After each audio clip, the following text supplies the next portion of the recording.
No contact message பார்த்துருவோம். இது ஸ்பெசிஃபிக்கான message.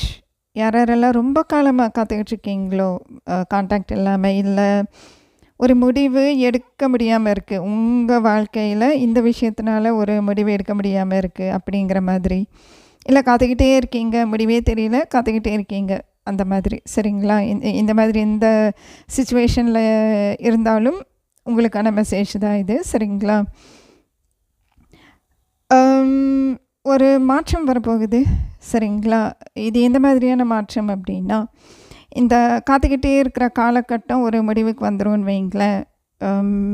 எல்லாமே மேஜர் காசாக இருக்கிறதுனால கொஞ்சம் டைம் எடுக்கும். மேபி ஒரு வருஷம் கூட ஆகலாம். ஒரு வருஷத்துக்குள்ளே முடிவு தெரிஞ்சிடும்னு வைங்களேன். இப்போ ரொம்ப வருஷமாக காத்துக்கிட்டு இருந்திருக்கீங்க. ஒரு சில பேர் எனக்கு தெரிஞ்சு 5 வருஷத்துக்கு மேலேயே காத்துக்கிட்டு இருந்திருப்பீங்க. இந்த விஷயத்தினால உங்கள் வாழ்க்கையில் ஒரு முடிவு எடுக்க முடியாமல் வருஷக்கணக்காக காத்துக்கிட்டு இருந்திருப்பீங்க. அவங்களுக்கு இன்னொரு வருஷம் ஆகலாம், இன்னொரு வருஷத்துக்குள்ளே முடிவு தெரியலாம்.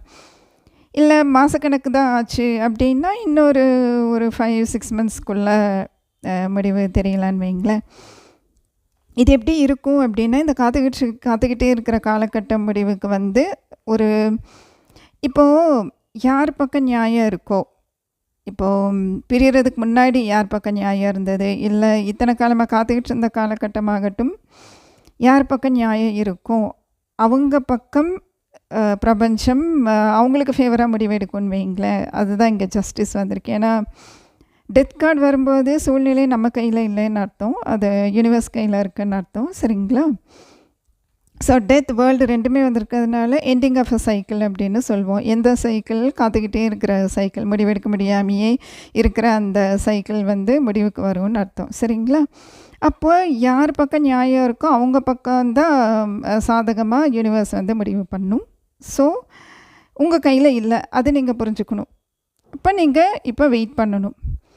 இன்னும் ஒரு சில பேர்த்துக்கு ரொம்ப ஸ்பெசிஃபிக்காக என்ன வருது அப்படின்னா, அவங்க சைடில் ஏதோ ஒரு விஷயம் முடிவுக்கு அதுக்கப்புறம் உணர்வாங்க, உங்களுடனான அந்த ரிலேஷன்ஷிப் எவ்வளோ அழகாக இருந்தது, அது எவ்வளோ அழகாக கொண்டு போய்கிட்டு இருந்தோம், திடீர்னு இப்படி ஆயிடுச்சு, அதாவது இந்த மாதிரி ஆயிடுச்சு. இதுக்கப்புறம் முடிவுக்கு, அதாவது என்ன சொல்கிறது, இதை விட்டுட்டு போகக்கூடாதுங்கிறது, இது முடிஞ்சு போச்சுங்கிற அந்த சிந்தனையே அவங்களால ஏற்றுக்க முடியல. அது உங்களால் கூட ஏற்றுக்க முடியாமல் இருக்கும். இது தொடராதா, முடிஞ்சிருக்குமோ, அது கூட நமக்கு தெரியலையேன்ட்டு. ஸோ இனிமேல் அதை பற்றி கவலைப்படாதீங்க, என்ன கொஞ்சம் வெயிட் பண்ணுங்கள், கண்டிப்பாக முடிவு உங்களுக்கு தெரிய வரும். நம்பிக்கையோடு இருங்க.